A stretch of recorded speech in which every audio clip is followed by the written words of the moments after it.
राधा वल्लभ श्री हरिवंश। राधा वल्लभ श्री हरिवंश। वृंदावनेश्वरी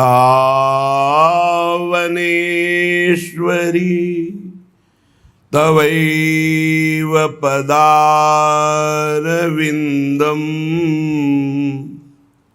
प्रेमामृतैकमकरन्द रसौघपूर्णम्। हृद्यर्पितं मधुपतेः स्मरतापमोग्रं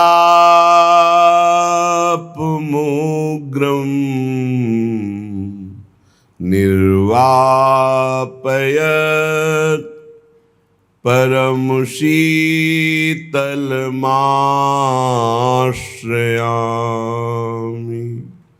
निर्वापयत् परमो शीतलमाश्रयामि। गौरश्याम अंग दृग लाग्यो और न सूझे मोही।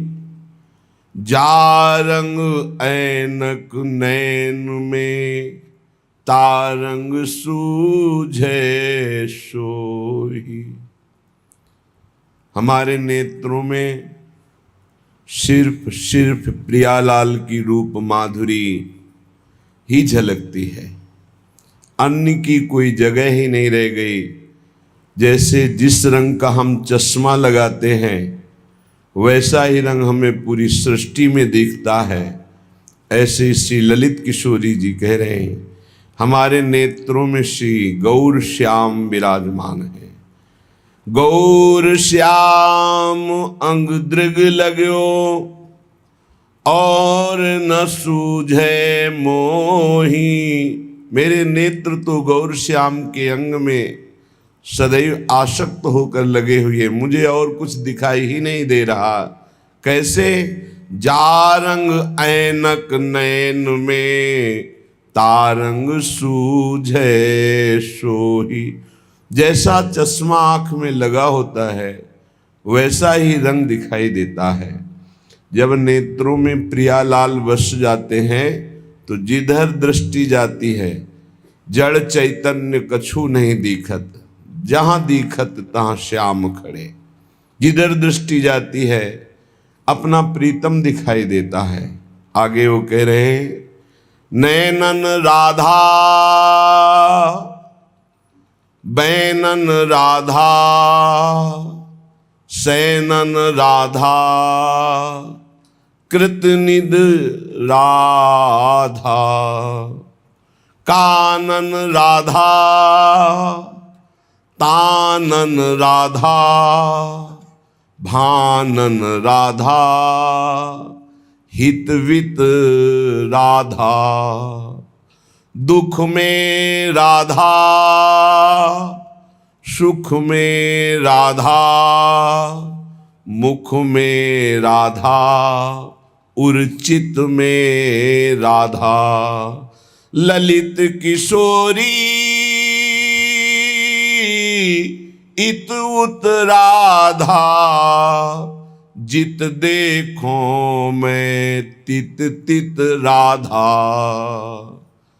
नैनन राधा बैनन राधा सैनन राधा कृतनित राधा। मेरे वाणी बिकी हुई है, ये राधा किशोरी के नाम रूप लीला धाम गुण में ही सदैव रमण करती है। यह अनन्य निष्ठा आए बिना प्रेम रस का अनुभव बहुत दुर्लभ है। बिकी हुई वाणी। अब और कुछ नहीं। रसना कटो जो अन रटो, निरख अन फुटो नैन, श्रवण फुटो जो अन सुनो, श्री राधा जस बैन। बाहर के जनों को विश्वास हो कि ना हो, आप तो महल में वास करने वाले, वृंदावन रजोप सेवी रसिक संग करने वाले हैं। आपको तो दृढ़ निष्ठा हो जानी चाहिए, अनन्य टेक हो जानी चाहिए। राधा नाम, राधा चरणारविंद, राधा रूप, फिर आप देख लीजिए क्या आपके जीवन का परिवर्तन होता है। श्री ललित किशोरी जी कह रहे हैं, नैनन राधा, मेरे नेत्रों में राधा, बैनन राधा, मेरी वाणी में राधा, सैनन राधा, केवल इशारे राधा किशोरी के ही देखते हैं। क्या इनका इस समय इशारा है, क्या रुचि है इनकी। कृतनित राधा, हमारे जितने भी कर्म हैं अब वो सब राधा किशोरी के लिए है। कानन राधा, श्रवणेन्द्री में बस राधा जस, राधा नाम, राधा रूप महिमा, राधा धाम महिमा, इसके अलावा और कुछ रुचता नहीं है।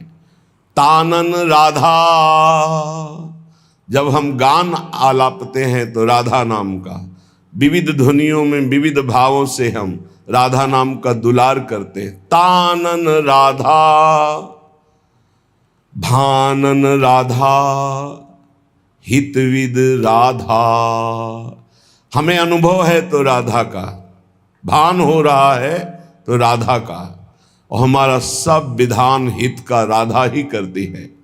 दुख में राधा, परिस्थिति आती है पर बड़ा मंगल विधान होता है।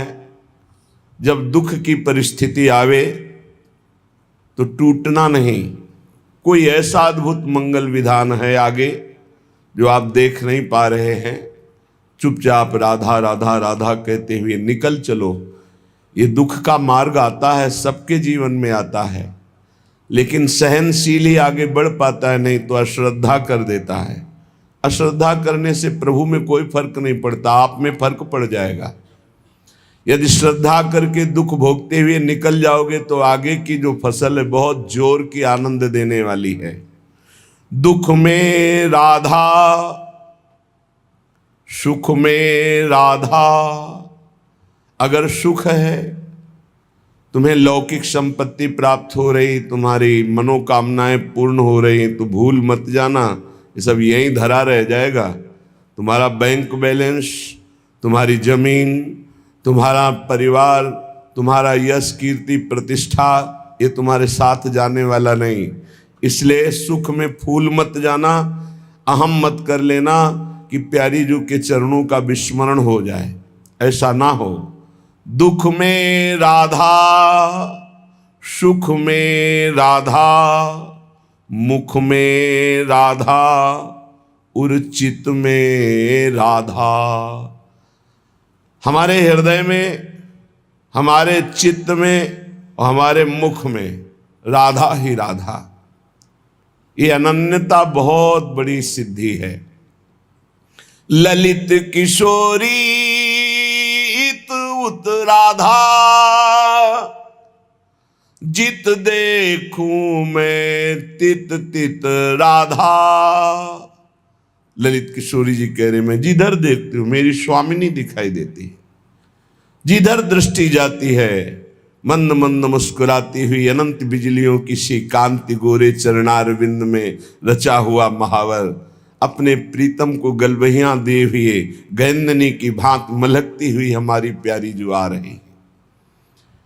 पद रज तज किम आस करत हो, जोग यज्ञ जप साधा की। सुमिरत होत सुख आनंदति, जर न रहत दुख बाधा की। ललित किशोरी सरल सदा रहु, शोभा सिंधु अगाधा की। परब्रह्म गावत जाको जग, झारत चरण रेणु श्री राधा की। आहा, कितना बढ़िया सौभाग्य मिल गया है कि राधा किशोरी के चरणों की शरणागति और उनकी कृपा,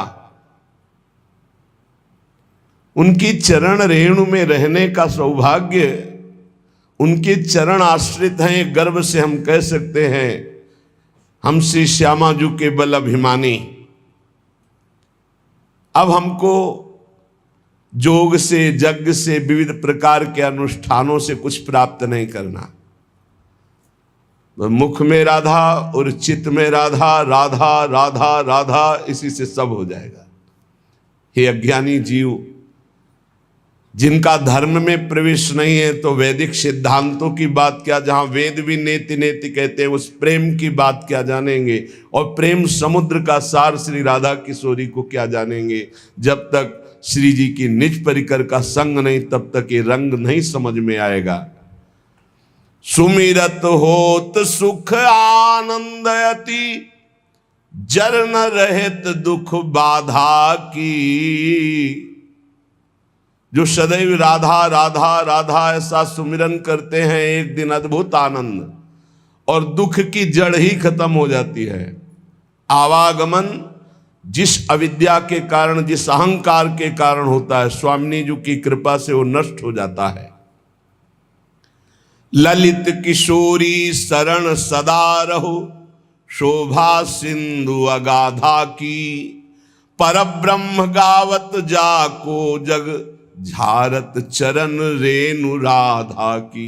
परब्रह्म परमात्मा भगवान श्री कृष्ण, हमारी प्यारी जो यहां से पधारेंगी तो सोहनी करते हैं, पुष्पों के पावड़े डालते हैं, जिनकी चरण रेणु झारते हैं स्वयं परब्रह्म परमात्मा, जिनका नाम जपते हैं, जस गाते हैं, उन राधा की जो शरण में है और राधा नाम गाते हैं, अपार आनंद की प्राप्ति।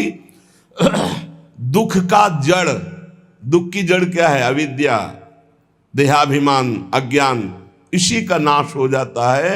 दुख नाम की चीज नहीं रह जाती। विश्वास कीजिए, जिस समय हृदय राधा कृपा कटाक्ष से भर जाता है। इसलिए उपासक को सदैव नाम जप करते हुए प्यारी जू प्यारे जू की शरण में रहना चाहिए। ले ही ना जुगल नाम, जाने नहीं श्यामा श्याम। काम के गुलाम उठ भोर ही ते पाए परे। संतन को संग नाही, को रस रंग नाही। ही में उमंग नाही, वृंदावन कुंज डरे। कबहू न जाए चली देखिबे को रूपवर। भौंक वो ई करे नित कूकर से पौर रे। ललित किशोरी प्रिय प्रसाद हो न पावे जे। राम करे सारे ऐसे सपने न दृष्टि परे। ललित किशोरी जी कहते हैं, जिनकी जिह्वा पे जुगल नाम नहीं है, जो श्यामा श्याम का परिचय नहीं जानते हैं, एक मन बुद्धि इनकी बात है। माया प्रकृति काम क्रोध लोभ मोह मद मत्सर भोग वासना सब, एक शब्द में सब कह दिया। बोले ये सुबह से लेकर शाम तक कामनाओं में दौड़ते रहते हैं, भोग वासनाओं की सुख बुद्धि रख करके दौड़ते रहते हैं। ऐसे लोग हमारी कभी दृष्टि में न पड़े। हे प्रभु, जो आपका नाम जप नहीं करते, आपसे संबंध नहीं रखते, आपका परिचय नहीं जानते। संतन को संग नाही, को रस रंग नाही। जो संतों का संग नहीं करते, जिनमें किसी भी प्रकार का भाव भक्ति नहीं है, न दास्य है, न सख्य है, न वात्सल्य है, न कांता है, न सहचरी भाव है। ही में उमंग नाही, वृंदावन कुंज डरे। हृदय में उनके उमंग नहीं कि चलो वृंदावन चलते, रजरानी में लोट लगाएंगे, परिक्रमा देंगे, सत्संग सुनेंगे, नाम कीर्तन नाम जप करके जीवन कृतार्थ करेंगे। कब हूं न जाए चली देखिबे को रूपवर। कभी पैरों से चल करे नहीं, चलो राधा रमण जू के दर्शन करते हैं, राधा वल्लभ जू के, बाके बिहारी जू के। भौंक वो ई करे नित कूकर से पौर अरे। बस व्यर्थ की बातें बोलते रहते हैं, और जैसे दूसरे के टुकड़े के लिए कुत्ता ललचाता रहता है, ऐसे दूसरे शरीरों के भोग के लिए ललचाते रहते हैं।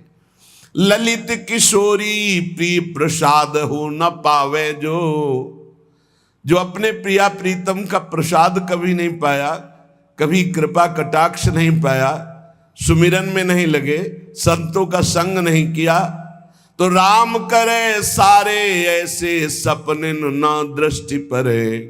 कोई भी हो, हे भगवान ऐसी कृपा करो कि ऐसे लोगों का संग स्वप्न में भी न हो जो आपसे विमुख है।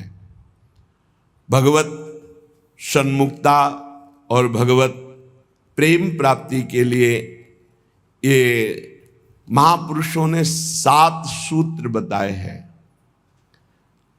पहला है, ये सब में होना चाहिए, चाहे वो गृहस्थ हो चाहे विरक्त। भोगों में वैराग्य की स्थिति, अगर ये नहीं तो यहीं से सब फेल है।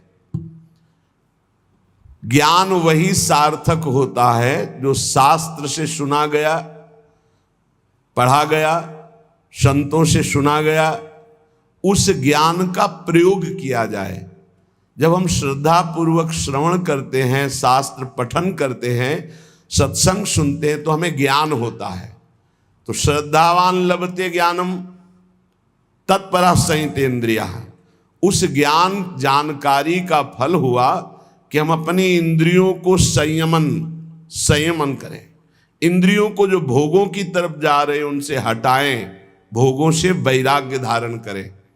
गृहस्थ में है तो धर्मयुक्त भोग, विरक्त में है तो सर्वस्व भोग का त्याग करे, एकमात्र भगवत प्राप्ति। भोगों से वैराग्य बहुत, यही पहले ही सूत्र में सब ढेर हो जाते हैं।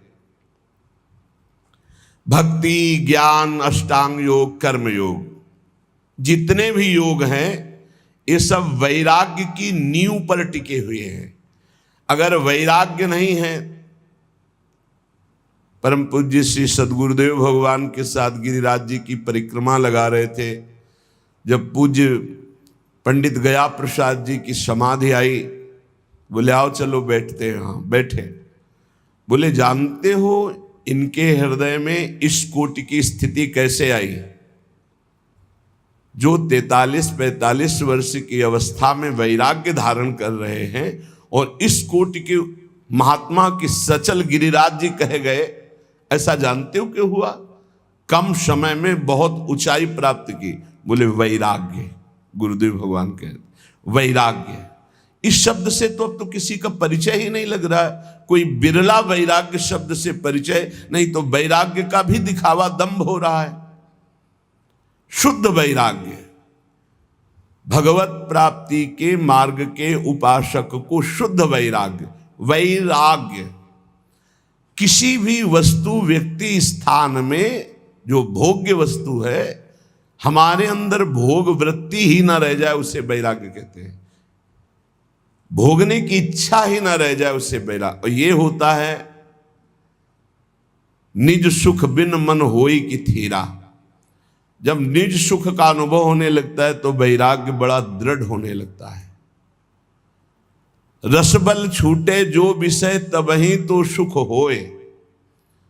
जब नाम का रस मिलने लगता है, प्रभु का आनंद मिलने लगता है, तो मन स्थिर होने लगता है।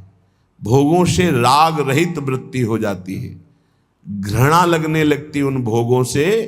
जैसे वमन देख करके किसी की भी रुचि खाने की नहीं होगी, ऐसे उस वैराग्यवान की दृष्टि भगवान की समस्त माया भोगों से होती। रमा विलास राम अनुरागी तजत बमन जिन बड़भागी।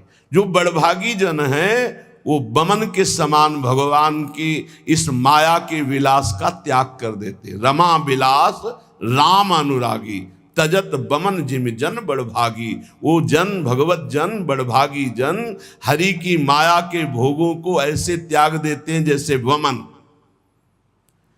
और एक महामहिम बात कहेगी कि त्याग का उनको अभिमान नहीं होता, जैसे विष्ठा त्याग का किसी को अभिमान नहीं होता। मलवत त्याग, त्याग भी तो कैसा, मलवत। जैसे कोई मल त्यागने के बाद कभी गर्व नहीं करता कि मैंने तो 500 ग्राम मल त्यागा, ऐसे ही समस्त मायाकृत भोगों का मलवत त्याग, कि उस त्याग का अभिमान नहीं। त्याग तो किया, पर त्याग के अभिमान का त्याग नहीं किया तो फिर लाभ नहीं मिलेगा। त्याग तो किया घर का, लेकिन घर के राग का त्याग नहीं किया, अभी त्याग का अभिमान बकाया है। वो भगवान जब कृपा करेंगे तब वो नष्ट होगा, जब तक वो नष्ट नहीं होगा तब तक अनुराग या भगवत मार्ग में आगे नहीं बढ़ सकते। तो वैराग्य, भोगों के प्रति स्वाभाविक आकर्षण रहता है। मना कष्टानि इंद्रियाणि प्रकृति स्थानि कर्षति। बार बार इस विषय को समझो, यही मूल विषय। भगवत प्राप्ति कठिन है, यही विषय कठिन दिखाता है। अगर भोगों के राग का त्याग हो जाए तो भगवत प्राप्ति कठिन नहीं है, कठिन है भोगों के राग का त्याग करना। तो ये पहला सूत्र है, भोगों में वैराग्य की दृढ़ भावना होना।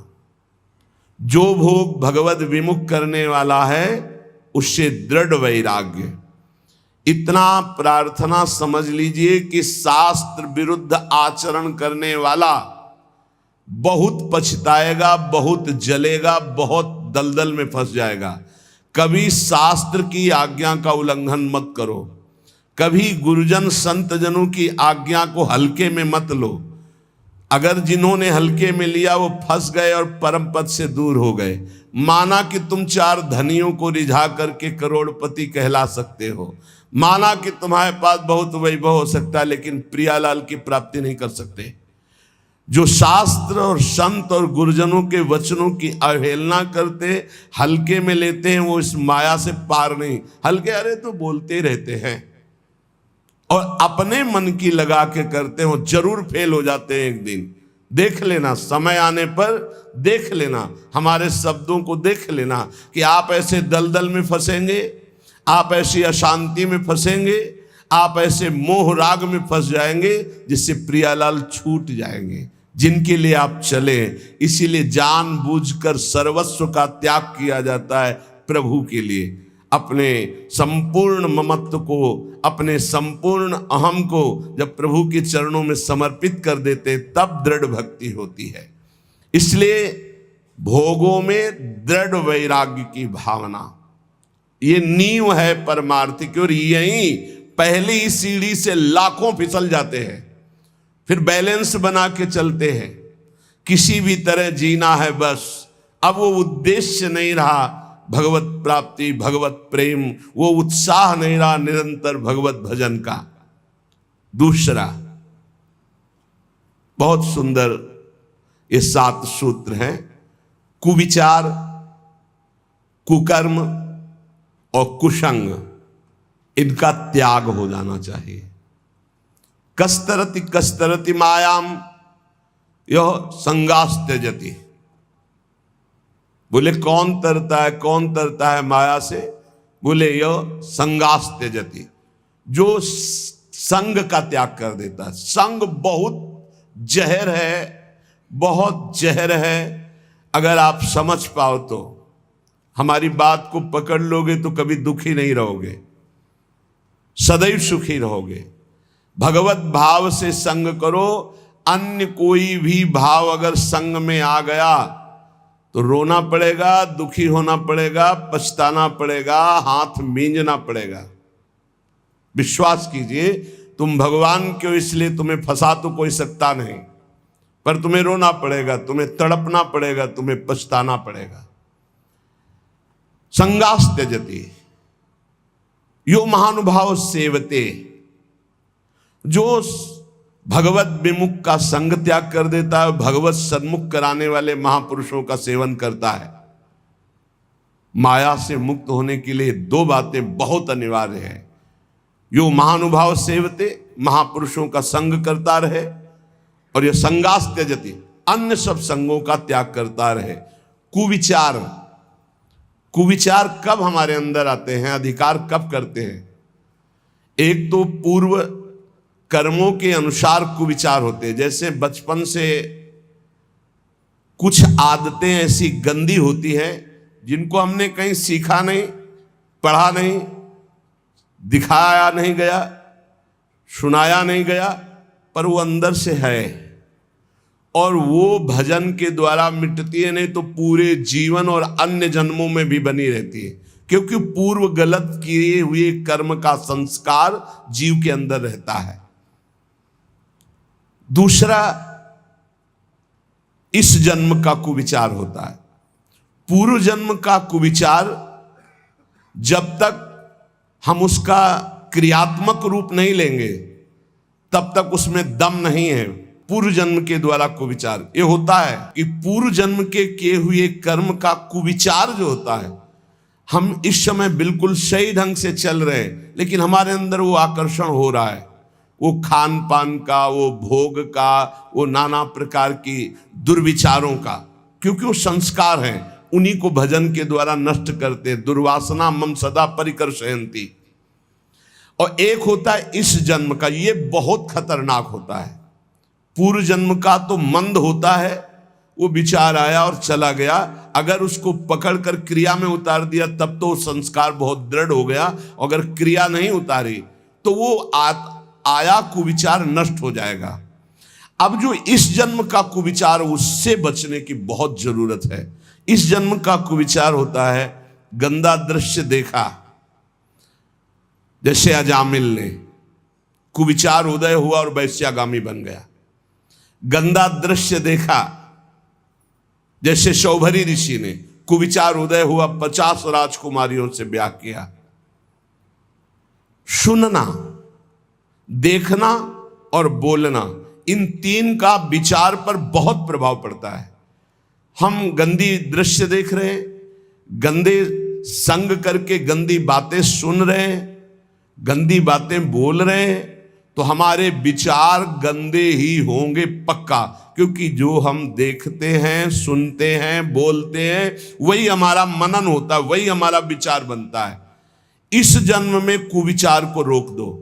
पूर्व जन्म के संस्कार रूप कुविचार जो आता है, वो तटस्थ भूमिका रखी जाए, साक्षी भाव, वो अपने आप नष्ट हो जाएंगे, क्योंकि भजन चल रहा है। लेकिन इस जन्म का कुविचार ना होने पावे, कोई दृश्य देखकर मोबाइल आदि से, या प्राकृतिक दृश्यों को ऐसे जो हमारी भोग वासना को बढ़ाएं, कोई ऐसी बात सुनकर या ऐसी चर्चा करके जो हमारे विचारों को मलिन कर दे, इस पर बहुत सावधान रहना चाहिए साधक को।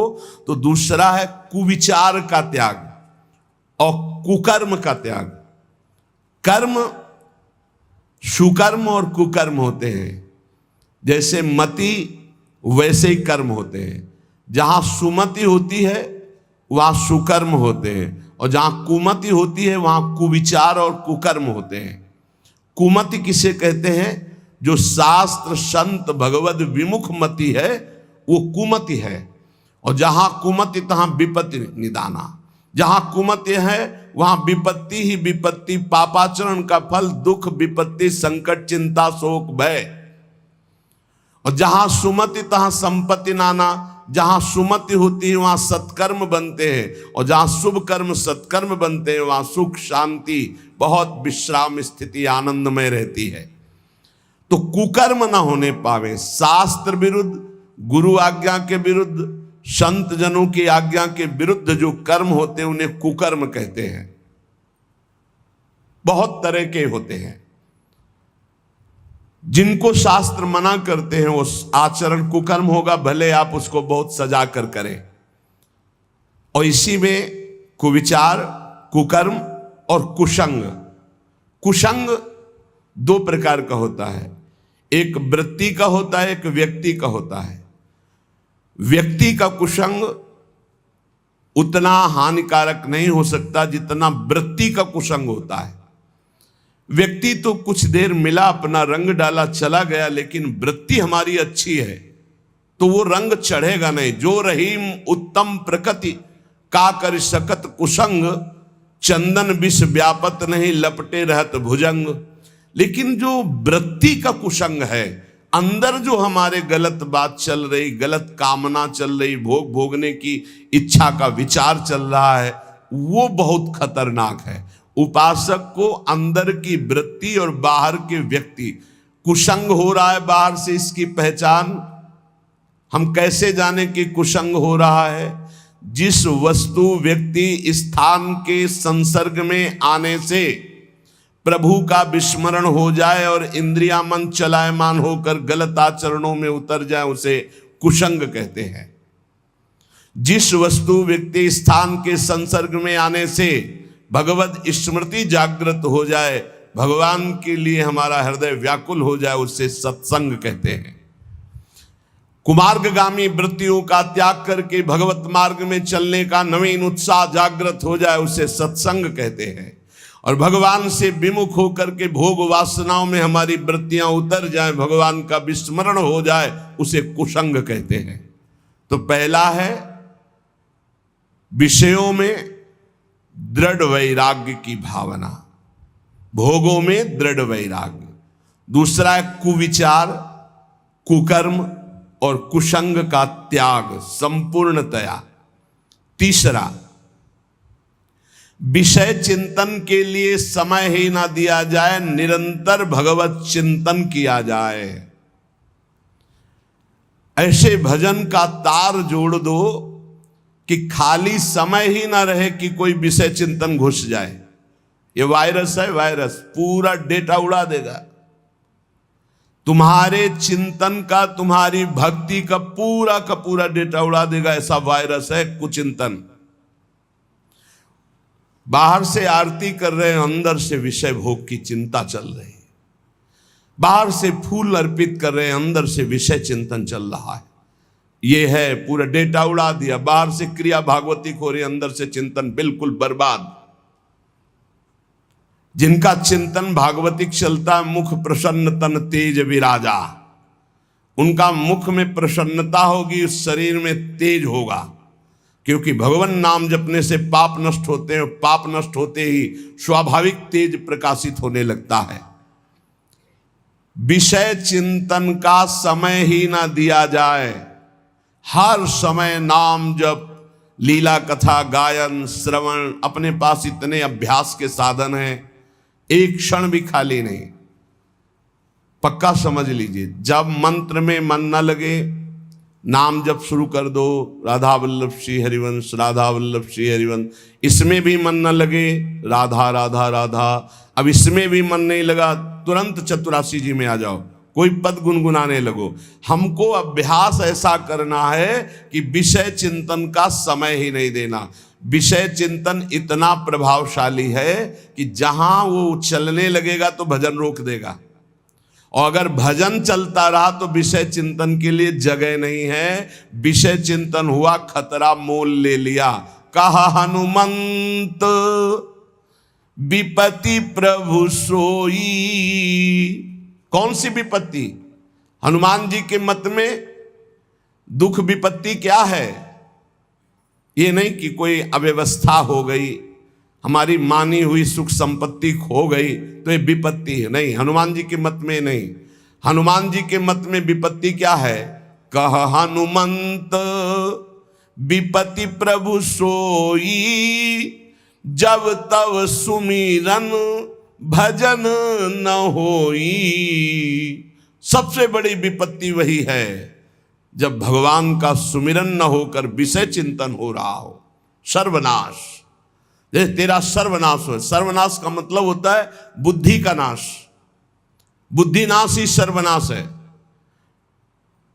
जहां भगवत स्मृति गई, स्मृति भ्रंशात बुद्धिनाशो, और बुद्धिनाशात प्रणश्यति, प्रणश्यति सर्वनाश हो गया। तेरा सर्वनाश हो जाएगा। सर्वनाश का मतलब तेरी बुद्धि भ्रष्ट हो जाएगी, तेरी बुद्धि सत्य निर्णय के योग्य नहीं रहेगी। यही सर्वनाश है। शास्त्रीय पद्धति में सर्वनाश का स्वरूप है बुद्धि का भगवान से विमुख होकर भ्रष्ट हो जाना। तो विषय चिंतन का स्थान ही मत दो, इतना भगवत चिंतन। इसीलिए अव्यावृत भजनात् देवर्षि नारद जी कहते हैं, निरंतर भजन चलता रहे। भजन की ये साधक कोई बिरला पकड़ पाता है। अंतर रहित निरंतर तैल धारावत भगवत चिंतन। श्वास श्वास में नाम, नाम में श्वास, दोनों एक हो जाए, एकम एक। श्वास ही नाम, नाम ही श्वासा, नाम श्वास को भेद मिटावे। एकम एक हो जाए, श्वास और नाम बिलग नहीं, नाम और श्वास बिलग नहीं, एकतार भगवत भजन चल रहा है। तीसरा, विषय चिंतन का स्थान ही ना दिया जाए, इतना भगवत चिंतन का अभ्यास तारतम्य बना ले। कभी सत्संग सुन रहे, कभी भगवत चर्चा कर रहे, कभी नाम जप कर रहे, कभी नाम कीर्तन कर रहे, कभी लीला गुण गायन, कभी प्रभु के रूप माधुरी के चिंतन में डूबे, कभी प्रभु की महिमा का स्मरण करके रोमांचित हो रहे। ऐसे एकतार चिंतन चलाया जाता है। चौथा, अपने इष्ट देव के नाम में अपार रति। अपने शब्द है, इष्ट देव तत्व रूप में सर्वत्र विराजमान है, पर अपने वो हैं जिनको गुरुदेव ने दिया है। जो गुरुदेव नाम देते हैं उसी नाम में रति करनी चाहिए। ये बहुत सौभाग्यशाली साधक पकड़ पाएंगे। नहीं, मनमानी साधना करने की बहुत अहम में प्रेरणा होती है, लेकिन गुरुदेव प्रदत्त साधना में, गुरुदेव प्रदत्त नाम वाणी में ये बहुत जोर की बात है। अपने इष्ट देव के नाम में अपार रति। अपार रति, जागृत स्वप्न सुषुप्ति स्फुरत में राधा पदाब्ज छटा। बस किशोरी जू के चरणारविंद की अद्भुत रति और नाम, अन्य नहीं, सब प्रभु के नाम। लेकिन हमको जो कुछ मिला, राधा राधा, किसी के प्रमाण देने की जरूरत। ये तो श्री जी सुनवा रहे हैं इसलिए बोल रहे हैं, बिल्कुल सत्य मानिए। ये प्रभु करवा रहे हैं इसलिए हो रहा है। मेरे प्रभु ही हैं, दूसरा कोई नहीं है। और उनको क्या समझाना, वो तो सर्वज्ञ सबके हृदय में बैठे हैं। आप जानो ना जानो, गुरु प्रसाद से इतना तो पता चली गया है कि इन सब मंदिरों में केवल भगवान ही बैठे हैं। चाहे जड़ मंदिर हो, चाहे चैतन्य मंदिर हो, एकमात्र प्रभु। तो अब वो आज्ञा किए हुए हैं, इसलिए चर्चा हो रही है। ये हमारा जीवन है, तुम बोलो ना बोलो, ये हमारा प्राणाधार है, हमारा सर्वस्व है। और जिन साधनाओं का तुम्हें परिचय नहीं, वो साधना करके हमको ये राधा नाम मिला है और तुमको फिर ही सुनने को मिल रहा है। इसलिए तुम्हें विश्वास पता नहीं कितना है।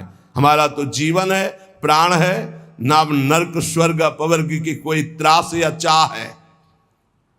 ये बस नाम न छूटे, जो गुरुदेव ने दिया ये नाम न छूटे। दाता राधा नाम, हितजू महाराज ने, गुरुदेव ने राधा नाम दिया, जो सिंहासन पे बैठा।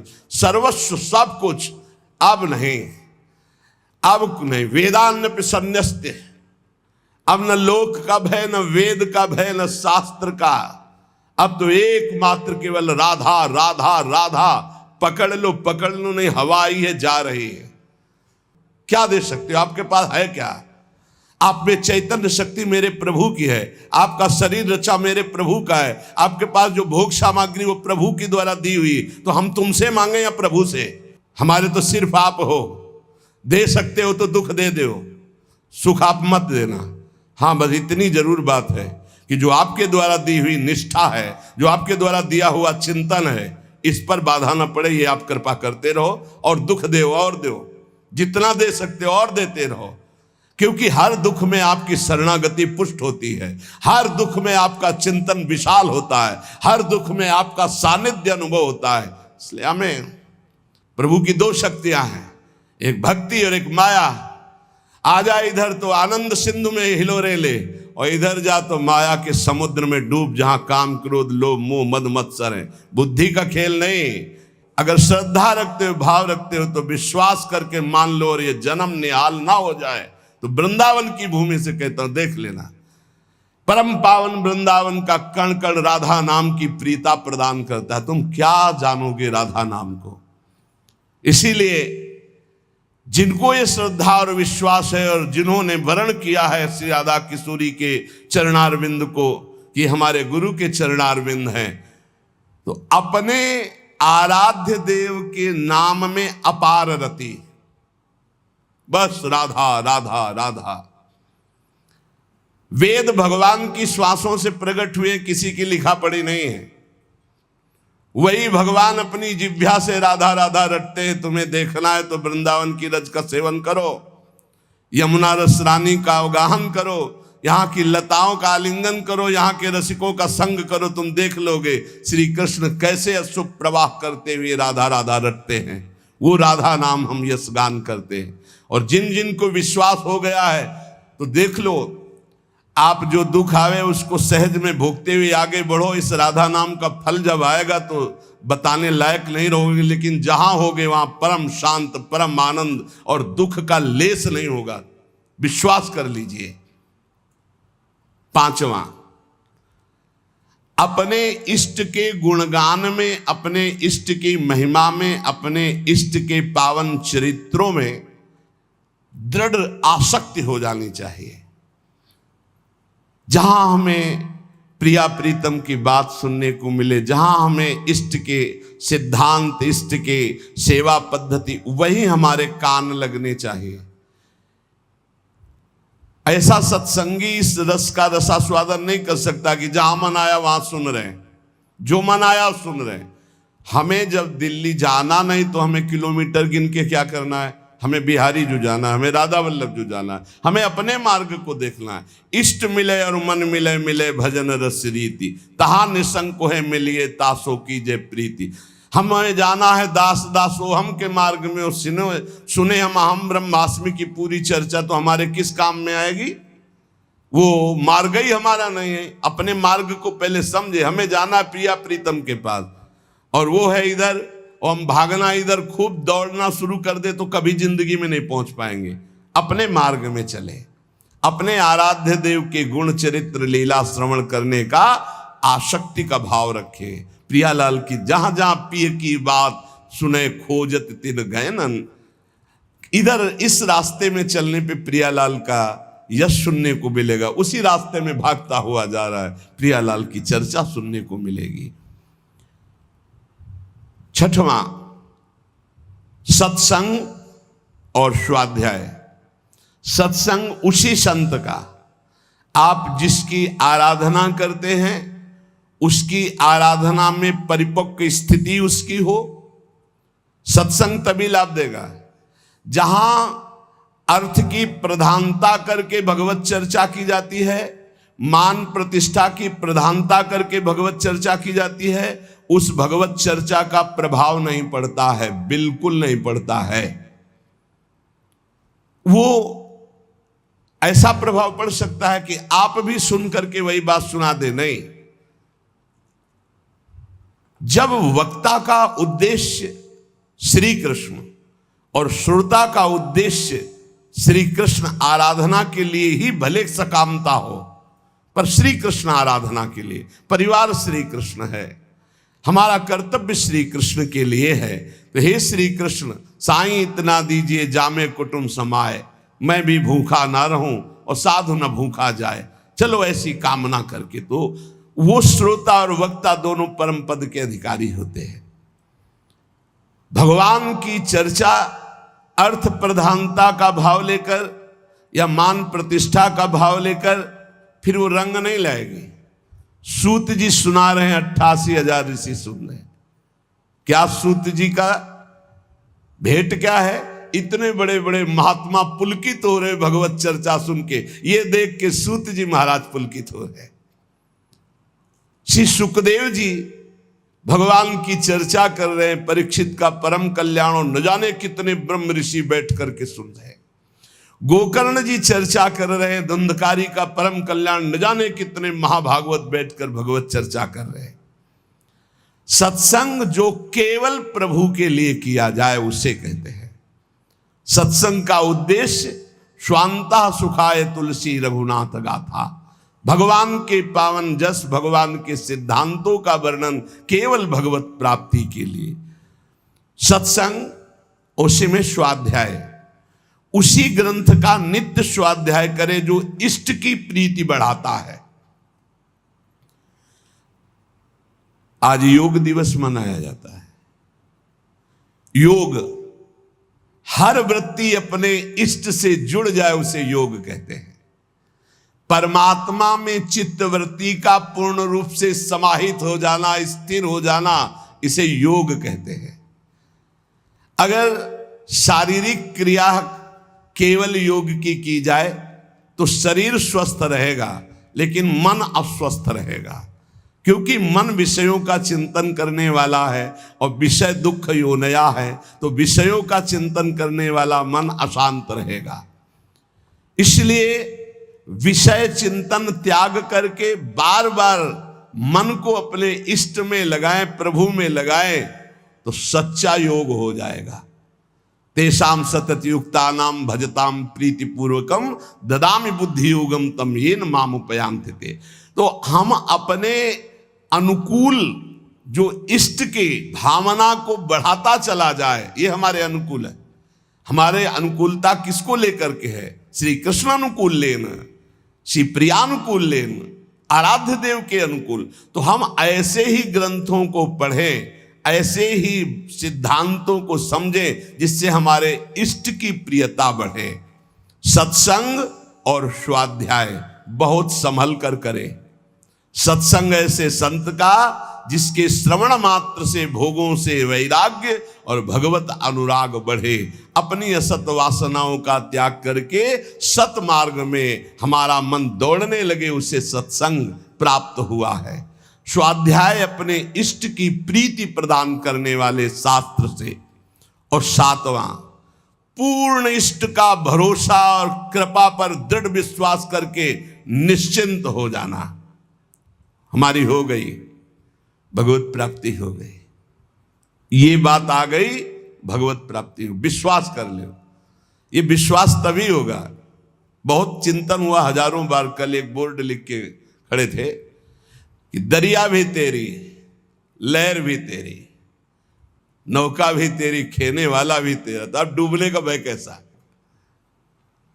बोर्ड लिए कोई कोई महाभागवत जन से लिख के, बहुत हजारों बार चिंतन हुआ। क्या बात है, दरिया भी तेरी क्योंकि तू ही दरिया बना है, लहर भी तेरी क्योंकि उस दरिया की लहर भी तू ही है, भव समुद्र भी तू है, भव समुद्र की लहर भी तू है, और इसकी नौका भी तू है पार, और पार करने वाला खिवैया भी तू है। अब मुझे डूबने का भय क्या, क्योंकि दरिया भी तू है, लहर भी तू है, केवट भी तू है, नौका भी तू है, अब क्या डूबने का भय।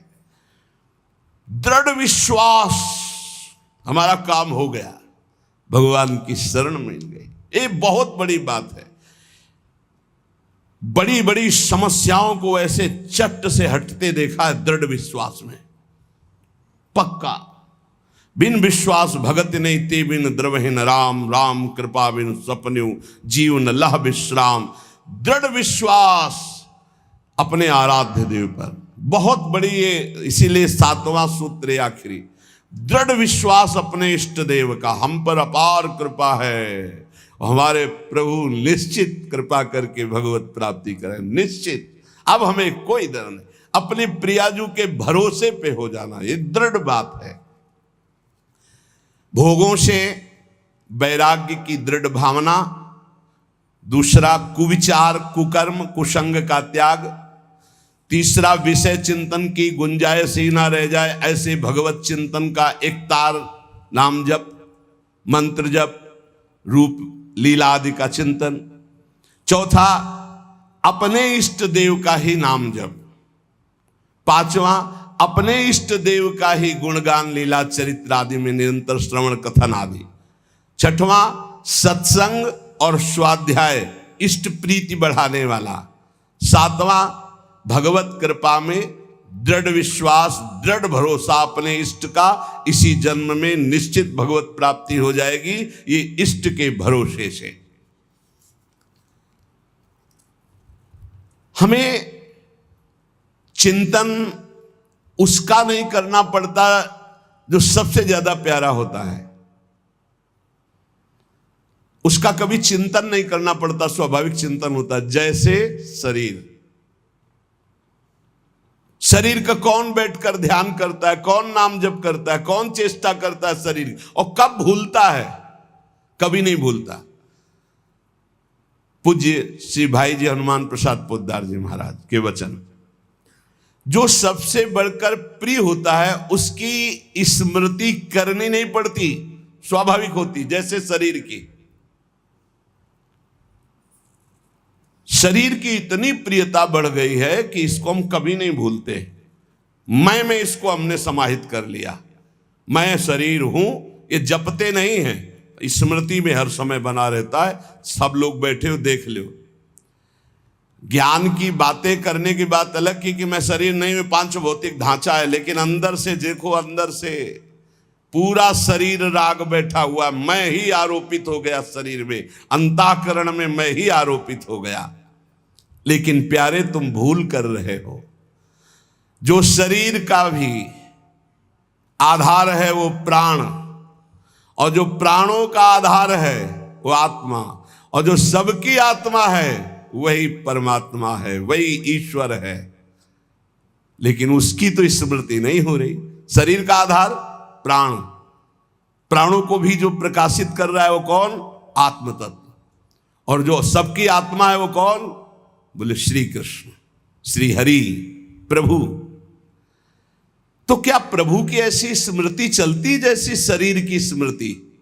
कभी हम भूलते नहीं, कभी हम स्मरण करने का प्रयास नहीं करते, हर समय स्मृति में रहता शरीर, क्योंकि बहुत प्यारा है। और इतना प्यारा है कि इसे मैं से हमने जोड़ लिया, मैं स्त्री मैं पुरुष, बस इसी में राग शरीर में।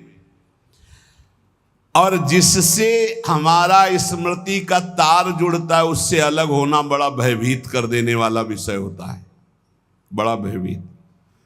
भूल करके भी कभी किसी से अपनापन न करे, बहुत बहुत खतरनाक अपनापन होता है।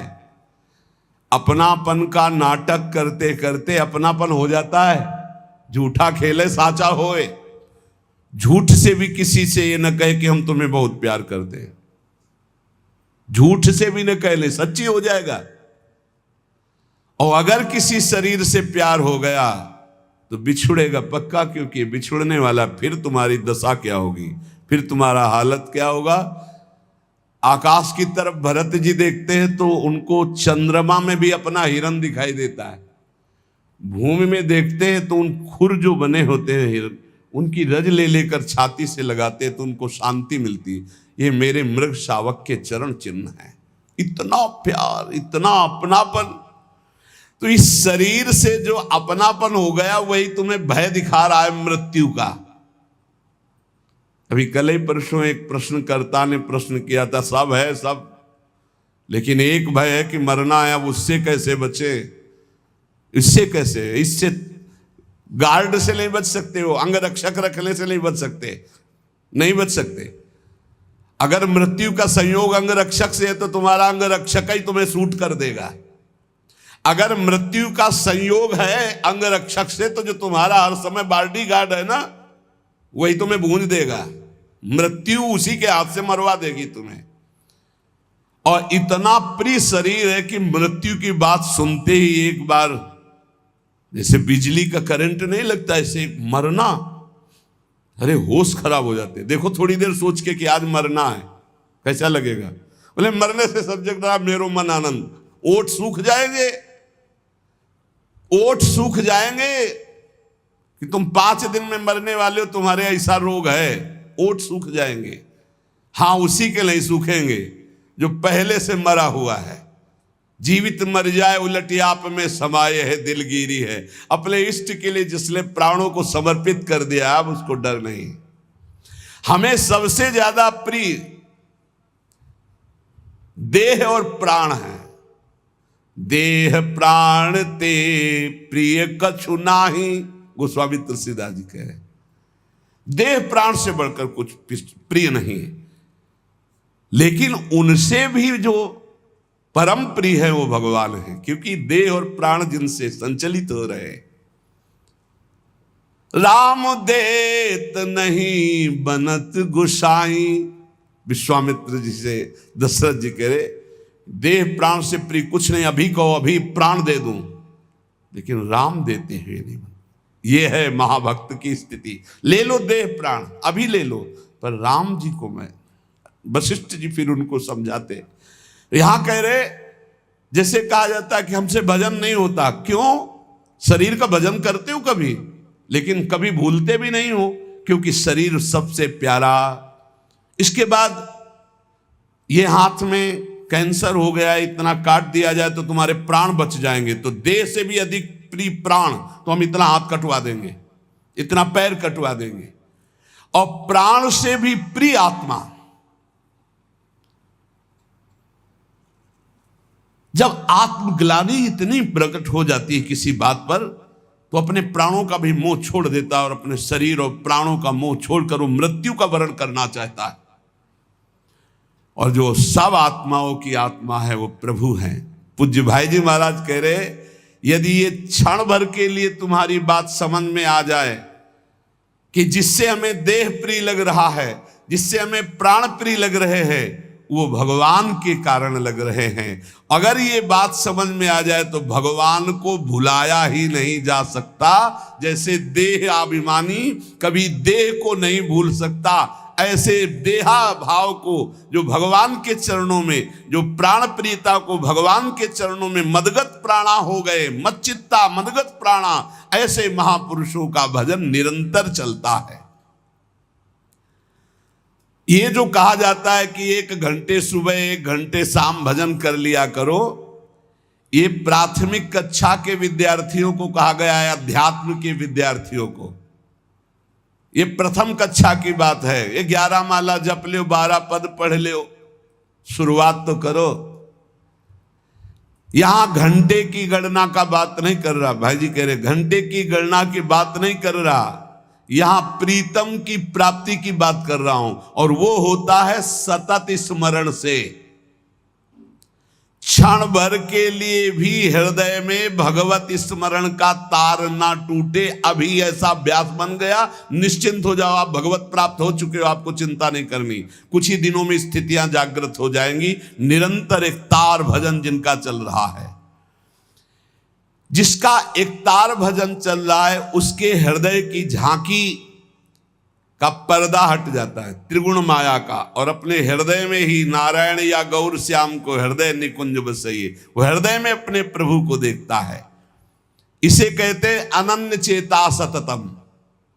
जो अनन्य चेता सतत है, नित्य निरंतर, ये बहुत अमृतमय शब्द है। यही बचपन में गुरुजी ने बैठा दिया था, बलिहारी गुरु आपने जो गोविंद दियो बताए, यही बता दिया था कि बच्चा हर श्वास हर क्षण नाम जप, हर क्षण मंत्र चिंतन, खाली न रहे, यही साधना है। तो नया जीवन था, पता में और कुछ था नहीं, जो गुरुदेव ने बताया बस उसी पे चल पड़े। और वही जब बड़े बड़े महापुरुषों से सुना शास्त्रों में, तो लगा बलिहारी प्रभु ने प्रारंभ में ही बता दिया गुरु रूप धर करके। नित्य चिंतन में रहने वाला भगत ये अनुभव कर लेता है कि नित्य प्राप्त भगवान की नवीन प्राप्ति। ध्यान से सुनो, जो निरंतर भजन करता है, नित्य प्राप्त भगवान की नवीन अनुभूति, नवीन अनुभूति। जब हृदय में चिंतन चलता है तो फिर बाहर से भगवान चले जाएं या आ जाएं कोई फर्क नहीं पड़ता। ये बहुत, जैसे बिलोमंगल जी ने श्री भगवान के लिए अपनी आंखों को शांत कर लिया, अब नहीं देखने देंगे संसार को, और चल पड़े वृंदावन के लिए। तो जो पूर्वाभ्यासी जिनके नेत्र नहीं होते वो तो चल सकते, लेकिन तत्काल जो नेत्र फोड़े थे तो मार्ग में चले तो एक लठिया ले ली थी, अभ्यास न होने के कारण मार्ग से हट करके एक कुआं था, उस कुएं में गिर गए। अब जिसका कोई नहीं है उसके तो नंदनंदन है, पुकारा हे देव हे कृष्ण, अब आप ही मेरे हो। भगवान की आवाज गंभीर मेघ के समान, बाबा ये लाठी ऊपर उठाओ, ऐसे, और खींच के बाहर कर दिया। उन्होंने विचार किया कि मेरी लाठी तो इतनी बड़ी नहीं थी कि केवल लाठी पकड़कर इस 50 हाथ कुएं से नीचे निकाला जाए। इसका मतलब ये कर तुम अकर तुम अन्यथा कर तुम भगवान ही हैं। तो धीरे से लाठी के सारे हाथ बढ़ाए, हाथ पकड़ा। जे ही हाथ पकड़ा तो ठाकुर जी ने झटक करके हाथ छुड़ाया, पर स्पर्श होते ही अपार आनंद। तब वो कहते हाथ छुड़ाए जात हो, निबल जान के मोही, हृदय ते जब जाओगे तो सबल सराहू तोय। बूढ़ा हो गया हूं, निर्बल हूं, हाथ छुड़ाकर चले जा रहे हो। आप बलवान हो, नवकिशोर हो, जाओ, लेकिन हृदय से चले जाओ तो तुम्हें सबल और बहादुर जानूं। हृदय से अब तुम्हें नहीं जाने देंगे, हर समय स्मृति के तार से हम तुम्हें बांध कर रखेंगे। तो भगवान ही हाथ पकड़कर वृंदावन लाए थे बिल्व मंगल जी को। भगवान की स्मृति भगवत प्राप्ति का वर्तमान में स्वरूप है। हर समय भगवत स्मरण चल रहा, आप भगवान में हैं। 1 घंटे 2 घंटे नियम वाला यहां प्रसंग नहीं कह रहे, इतनी संख्या पूरी करो, हम संख्या की बात नहीं कर रहे, हम गणना की बात नहीं कर रहे, हम भगवत प्रेम प्राप्ति की बात कर रहे हैं, जिसमें कोई गणना नहीं, कोई संख्या नहीं, पर हर श्वास हर सेकेंड नाम से जुड़ा हुआ होना चाहिए। ये खास बात है। आरंभिक साधकों के लिए ठीक है गणना नियम, प्रारंभिक जो साधना में लगे हैं, लेकिन हम उन भगवत प्रेमी महान भाग्यशाली उपासकों की बात कर रहे हैं जिनका एक ही उद्देश्य है भगवत प्राप्ति। तो उनके लिए संख्या नहीं, गणना नहीं, एक क्षण भी विस्मरण ना होने पाए। उठते बैठते खाते पीते हर परिस्थिति में लघुशंका हो रहे तो नाम चल रहा है, 100 छोड़ तो नाम नहीं छोड़ना है। हिसाब किताब तो हरि संभाले, अधाधुंध दरबार हमारा चलेगा। कितने हुए तुम देख लेना, तुम गिनो बैठ के। हम तो आधाधुंध शुरू, राधा राधा राधा राधा राधा। गणना तुम करो, फल फूल तुम ही हो, तुम्हें क्या फल चाहिए, तुम ही हमारे फल फूल हो। ये मस्ती भगवत प्राप्ति, क्या चिंता क्या परवाह। क्षण भर के लिए यदि प्रीतम की स्मृति ना हटे तो हिसाब किताब की बात प्रीतम संभालें। अब नाम जापक कि हृदय में आराध्य देव की ऐसी झांकी प्रकट होती है कि क्षण भर के लिए कभी विस्मरण नहीं हो सकता। ऐसी स्थिति में वो सो रहा होता है तो भजन होता है। छाती में अगर कान पवित्र हो तो लगा के छाती देखो, आपको सुनाई देगा नाम चल रहा है। ये एक गूंज सी उठती है। प्रेमी जनों को इतना नाम प्यारा हो जाता है कि स्वयं भगवान आकर कहें कि नाम के जप का फल है मेरा दर्शन, देखो मेरा दर्शन हो गया, छोड़ दो नाम जप। तो भक्त कहेगा कि महाराज दंडवत, आप चले जाओ, मैं आपका नाम नहीं छोड़ सकता। ऐसा नाम प्रेमी पूज्य भाई जी महाराज कह रहे हैं। और इतना प्रिय नाम होता है कि अगर वही नाम निरंतर जप रहा दूसरा कोई बोल दे तो दौड़ पड़ेगा उसकी चरण धूलि लेने के लिए। ओ, इसने राधा बोला, ये तो परम पावन, उसकी चरण धूलि माथे पे लगा दे के। प्रीतम का नाम लेने वाला, प्रीतम की चर्चा सुनाने वाला, प्रीतम के समान प्यारा लगने लगता है नाम जापक को। प्रीतम का कोई भी प्रसाद, वस्त्र, भोग प्रसाद, इत्र प्रसाद, फूल प्रसाद, कुछ भी वो प्रीतम से बढ़कर के प्यारा लगता है। ऐसा लगे तब जानना कि अब हमारे हृदय में भक्ति का रंग। प्रसाद खड़े हो गए, प्रसाद की परिक्रमा चार की, दंडवत की। ओहो, आज तो राधा वल्लभ लाल जी बरस पड़े। प्रसाद, माला, ओहो अहो भाग्य। इत्र जरूर ऐसे मुख से, ओहो अहो भाग्य, आज तो श्री जी की अपार कृपा हो गई, इत्र प्रसाद मिला, आज तो श्री जी का चरणामृत मिला, आज तो श्री जी का उच्छिष्टामृत मिला। अपने इष्ट की कोई भी सैया, चरण चिन्ह, पादुका, वस्त्र, कुछ भी देख करके हृदय में जब आनंद उत्पन्न होने लगे, रोमांच होने लगे, तो समझना चाहिए हमारे हृदय में इष्ट प्रेम का रंग चढ़ रहा है। जब तक श्यामा श्याम हमारे परम प्रेमास्पद नहीं है, तभी तक ये बात कहनी पड़ती कि बहुत कठिन पड़ रहा है भजन करना। और जिस दिन श्यामा श्याम हमारे परम प्रेमास्पद होंगे, अपने आप जैसे प्राण धड़कते ना, ऐसे भजन होता, भजन करना नहीं पड़ता फिर। अब उसको हम लौकिक भाषा में ऐसा समझा दें कि जैसे बड़े मकानों में या होटलों में कुछ लिखा चलता रहता है ना बार बार, बस ऐसे चलता रहता है हृदय में, बार बार ऐसे चल रहा है, और वो उसकी आंतरिक दृष्टि उसी में लगी हुई, बस न वो ठेलना, न कोई चेष्टा, न कोई माला, न कुछ, बस समझ ही नहीं सकते एक तो वो चल रहा है, वो अंतर्मुख होकर उसे देख रहा है, हर समय चल रहा है, बार बार नाम, बार बार मंत्र। जब तक हमारे परम प्रेमास्पद श्यामा श्याम नहीं है, तभी तक उनका स्मरण चिंतन ये बड़ा बोझा सा लग रहा है। और जिस शुभ घड़ी में हमारे हृदय में बात आ जाती कि मेरे प्राण प्रीतम श्यामा श्याम, ये जहां अपनापन होता है तहां मन दौड़ पड़ता है, प्राण समर्पित हो जाते हैं, चित्त चिंतन करने लगता है। बहुत उत्तम। जो न जी में प्रेम तो कीजय व्रत नेम, जब कंज मुख भूले तब संजम विसेखिए,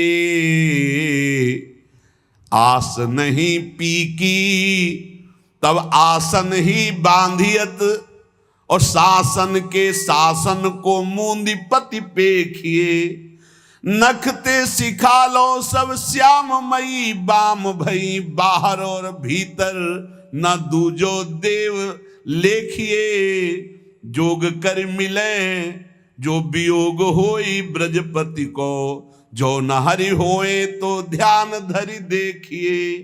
कह रहे जब तक हृदय में प्रीतम के प्रति प्रेम नहीं हुआ तभी तक ये व्रत संयम नियम ये सब, और जहां कंज मुख देखा, मुख कमल पर दृष्टि पड़ी तो नेत्र भौरे बने, बस हो गया काम। और ये तभी होगा जब आप निरंतर नाम जप करेंगे। नाम जप से रूप प्रकाशित होता है, विश्वास कर लो। देखी रूप नाम आधीना, नाम नहीं तो रूप का जो वास्तविक रूप प्रभु का, उसका दर्शन नहीं होता। और जब प्रीतम के आशा नहीं है तो फिर सांसों को रोकिए, आसन बांध कर बैठिए, नहीं तो प्रीतम की आशा में जो डूबा है, चलते फिरते उठते बैठते भाव समाधि में रहता है, हर समय भाव समाधि रहती है। नख से शिखा तक ब्रज युवती श्याममयी है, उसके हृदय में श्याम सुंदर, बाहर श्याम सुंदर। जोग तो तब करे जब वियोग हो, हर समय स्मृति के संयोग में अपने प्रीतम बने रहते हैं। योग कहते हैं अप्राप्त की प्राप्ति को, प्राप्त के अभाव को कहते हैं वियोग। यहां स्मृति में इतना तार जुड़ा हुआ है कि प्रभु एक क्षण के लिए भी कभी दूर नहीं होते। प्रीतम अनेक नहीं होते, प्रीतम एक ही होते हैं। और जब तक प्रीतम नहीं वरण हुआ तब तक अनेक होते रहते हैं, अनेक भाव, अनेक उपासना, अनेक रंग। और जब प्रीतम तो एक भरोसो, एक ही बल, एक ही आस, एक ही विश्वास मात्र अपने इष्ट से। जगत में समस्त प्रियता, प्रियतर पदार्थ, ये सब प्रीतम को समर्पित हो जाते हैं तो भजन करना नहीं पड़ता, स्वाभाविक भजन। बस साधना इसी बात की है, जगत में कोई व्यक्ति प्रिय न रह जाए, कोई पदार्थ प्रिय न रह जाए, कोई पद प्रिय न रह जाए। प्रीतम का प्रतिद्वंदी अगर एक भी वस्तु है तो निरंतर भजन नहीं चलेगा, अंतर डाल देगा वो वस्तु को ही। एक महात्मा कई असरफियां किसी भक्त ने दी तो गीता के बस्ता में बांध लिया। कह रहे प्रतिद्वंदिता नहीं बर्दाश्त है प्रभु को, प्रभु के प्यार में बंटवारा नहीं होना चाहिए, केवल श्री कृष्ण। पूज्य राधा बाबा कहते हैं कि हमारे प्रभु में वैसे तो बहुत सब गुण समुद्र है, लेकिन मैंने देखा उनमें एक ये बात है कि वो दुशरिया पसंद नहीं करते, वो अनन्यता चाहते हैं, प्रतिद्वंदिता नहीं होनी चाहिए। तो जब शरीर छूटने का समय आया तो चिंतन पहुंच गया, वो असरफी रखी यार, बोल देते तो बता देते कि इनका संत भंडारा कर देते, इतने में प्राण छूट गया तो सांप बन करके बस्ता में बन, जो गीता का बस्ता उसमें बन के बैठना पड़ा। प्रीतम की प्रतिद्वंदिता नहीं होनी चाहिए, कोई प्रभु से बढ़कर हमारे लिए प्रभु के समान नहीं होना चाहिए। अगर कहीं कुछ प्यारा है तो घसीट ले जाएगा हमारा चिंतन, फिर अनन्य चिंतन नहीं हो पाएगा। जब तक हृदय में प्रीतम का प्रतिद्वंदी भाव रहता है तब तक निरंतर भजन की संभावना भी नहीं है। इसीलिए उपासक जन उदासीन होकर सब वस्तु व्यक्ति से अपने चित्त को समेटकर प्रभु में लगा देते हैं। देवर्षि नारद जी इसीलिए इस भजन, इस प्रेम की उपासना का उदाहरण देते, यथा ब्रज गोपिका नाम, सब कार्य परिवार के करते हुए चित्त वृत्ति प्रभु श्री कृष्ण में किसी से भी प्यार नहीं, न पुत्र से, न परिवार से, न क्रिया से, लेकिन क्रियाएं सब हो रही, पुत्र परिवार भी है। ये बड़ा आश्चर्यमय स्थिति, और किसी से अपनापन नहीं, एकमात्र प्रभु श्री कृष्ण से। जिसके हृदय में प्राण प्रीतम प्रभु के लिए एकमात्र अपनापन रह जाता है, उसे सरग न चाहें अपबरग न चाहें, सुनो भुक्ति मुक्ति दो सो विरक्ति उड़ाने हम। न स्वर्ग की चाह, न नरक का भय, न मोक्ष की चाह, न भोग की चाह। एक ब्रजचंद कृपा मंद मुस्कान ही में लोक परलोक को आनंद जी जाने हम। बस इष्ट मुस्कुरा दिए, यही जीवन का परम लाभ। इसलिए प्रीतम छवि नयनन बसे, पर छवि कहां समाए, भरी सराय रहीम लकी आप पथिक फिर जाए। प्रेमी के लिए प्यारे की प्रत्येक वस्तु प्यारी होती है, अपनी कोई प्यारी वस्तु व्यक्ति स्थान नहीं रह जाता है। ये परीक्षा हो सकती है जीवन में, आता है मोड़। जब आप प्रेम मार्ग में आगे बढ़ेंगे तो हमारी कोई प्रिय वस्तु व्यक्ति स्थान नहीं है, इसकी परीक्षा होगी। तन प्राण, तन संबंधी भोग सामग्री, तन संबंधी रिश्ते नाते, एक तरफ ये है, एक तरफ प्रभु हैं। अब परीक्षा होगी आपको, गुरु प्यारे हैं, प्रभु प्यारे हैं, या ये प्यारे हैं। तुम्हारा तन, तुम्हारे तन संबंधी, तुम्हारे तन संबंधी भोग सामग्री, एक तरफ प्रभु, एक तरफ कौन प्यारा है। पक्ष आ गया गुरुदेव, पक्ष आ गया इष्ट देव, जीत गए। पक्ष आ गया संसार, हार गए, फिसल गए। प्रेमी के लिए प्यारे की प्रत्येक वस्तु प्यारी होती, अपने लिए कोई वस्तु, अपने लिए तन आदि, अपने लिए कोई भी संबंध आदि, उसके कोई प्यारे नहीं होते। कहीं कहीं तो प्रेमियों ने बढ़ करके बात दिखा दी, वो सबके बस की बात नहीं। जैसे मोरत ध्वज से आरा चलवा दिया, तुम्हारा तन, तुम्हारा प्राण, तुम्हारा पुत्र, सब कुछ मेरे लिए, चलो चलाओ आरा। पुत्र के जरा इस बात पर विचार करके देखो तो हम सब जितने के जितने हैं, सब जीरो पे आ जाएंगे, नंबर ही नहीं मिलेगा। इस प्रश्न के उत्तर में नंबर ही नहीं मिलेगा। और बात तभी बनती है, उच्च कोटि का समर्पण तभी होता है जब अत्यंत प्रिय तन और प्राणों का भी समर्पण हो जाए। आपके लिए मैं प्राण समर्पित करता हूं। पंच प्यारे की जो स्थापना गुरु गोविंद देव सिंह जी ने की थी, वो यही की थी। बोले मुझे तुम्हारा रक्त चाहिए, बूंदो बूंद नहीं, हम गर्दन उड़ाएंगे, फिर हम तुम्हें विजय दिलाएंगे। खड़ा हो सभा में कोई। काफी देर में एक खड़े हुए, अंदर गए, आवाज सी आई कि मानो गला काट दिया। देखा लाल नाली में से रक्त जा रहा है। फिर बाहर आए वैसे रक्त रंजित तलवार। दूसरा कोई खड़ा हो तो ऐसे 5 खड़े हुए थे अलग अलग। बस अंदर जाके 5 को निकाल के लाए और बोले ये है, इनसे अब 1 से 1.25 लाख लड़ाऊंगा, क्योंकि इन्होंने प्राणों का त्याग कर दिया गुरु के लिए। अब इनका बल विक्रम देखना। ऐसे ही हमारा प्रीतम है। हे श्री कृष्ण, आप हमारे प्राण प्यारे हो। ठीक है, हम देखेंगे प्राण प्यारे हैं या श्री कृष्ण प्राण प्यारे हैं। प्राण प्यारे हैं या श्री कृष्ण प्राण प्यारे हैं, एक बार खेल है, दांव लगा दो, प्राणों की बाजी लगा दो। बहुत महंगी चीज मिल रही, प्राण बहुत सस्ते हैं। प्राण तो भोगों में भी दे दिए हैं। प्राण दिए ये प्रेम न पइये, ऐसो महंगो आय सकीरी। दौड़ पड़ो, ले प्राण प्रभु प्राण प्यारे मुझे मिल जाओ। लेकिन सच्ची जितने अपने सत्संग सुन रहे, ईमानदारी से पूछो, अगर मुहूर्त ध्वज जैसी परीक्षा ले तो अपने सब प्रणाम करके कि प्रभु अभी तो नहीं, कुछ दिन पढ़ाई और पढ़ेंगे, फिर आप परीक्षा लोगे तो भले प्रश्न।